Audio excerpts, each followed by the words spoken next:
All right, we're graphing inequalities, systems of inequalities. So I have this word problem here that the boys and girls soccer clubs are trying to raise money for new uniforms. The boys are selling candy bars and they earn $2 profit for each candy bar sold. And then the girls are doing candles and they're selling them for $4 a candle. And they're looking so that they must raise more than $800. And then the girls expect to sell at least 100 candles. So we're looking to write and graph a system and find some possible answers that would meet the goal. So what I did here was I just started this off by just putting my x coordinate, my y coordinate. So I called the x side the candy bars and the y is the candles. Again, you can choose differently if you'd like, but this is just what made sense for me. So what I did was I labeled my graph.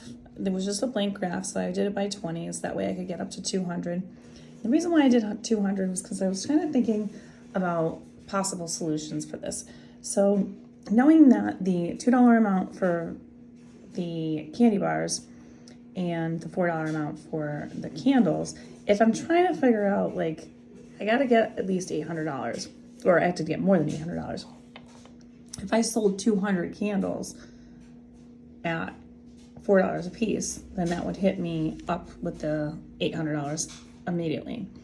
If I was doing the candy bars with this, then I'd have to look at, okay, well, how many could I possibly get with candy bars? And so again, I just figured this graph is going to work the best this way. So we're going to just take a look at this, and we're going to start off with the first inequality. You've got $2 a candy bar, so candy bars are x. So 2x would be 2 times every candy bar I sell. In addition to that, we're going to talk about the 4 candles that $4 per candle I would sell. And we want that to total to be more than $800 because we need to raise more than that, it says. The other inequality that we have is that the girls expect to sell at least 100 candles. So y is the candles. So we're going to do y. It says at least, so it can be or it can be more than 100. So those are my 2 inequalities that I'm going to set up. So I'm going to do that second one first because it's really easy. If I'm expecting to sell at least 100 candles, my line is going to be a solid line because it can equal that. So it would be a solid line right here at 100. So it's kind of like my cutoff point. And so we're thinking about doing this. Anything that would be above this would be considered okay, because we obviously want, we know they're going to get more than that. So we have something to this effect of just like anything up here. Now the other equation we have here, or the inequality we have, is this 2x plus 4y. So we can do one of 2 things. We could take a look at this and solve it just by looking for my x and y intercepts, or I can go ahead and just rearrange this in y equals mx plus b. I am going to do y equals mx plus b. Again, it's not the only way you could do this, but I'm just going to go with that for right now. Now, when we're looking at this, we are going to get x over here to the other side, just like we would normally with an equation. Those would cancel out, leaving me with nothing there except for the 4y, still greater than, and we have these 2 pieces here. So negative 2x plus 800. And then obviously got to get rid of that 4 in front of that y, so we're going to divide everything by 4.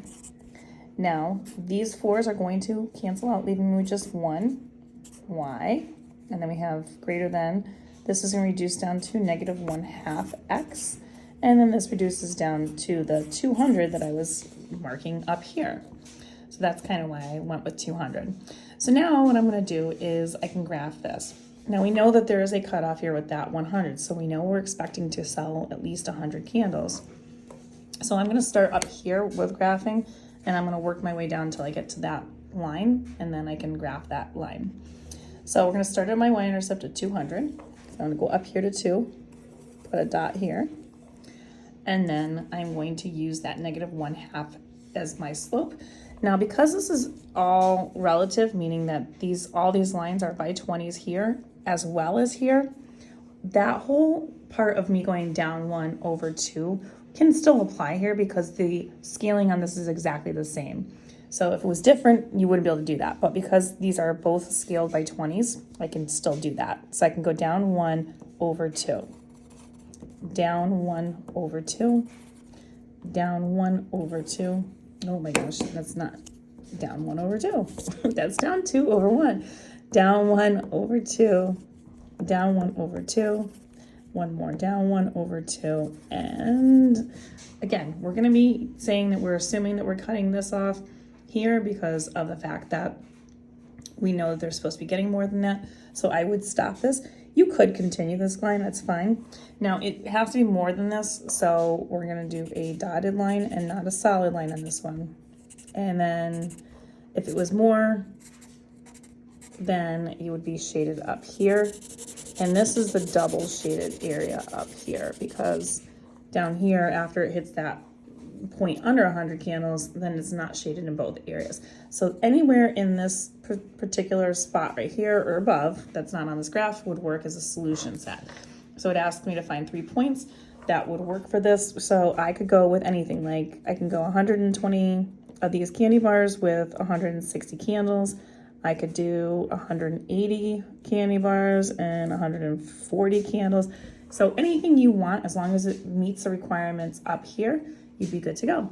If you want more questions like this, you can find them on my YouTube channel, You Want Algebra. Check these out under the Graphing Systems of Inequalities section.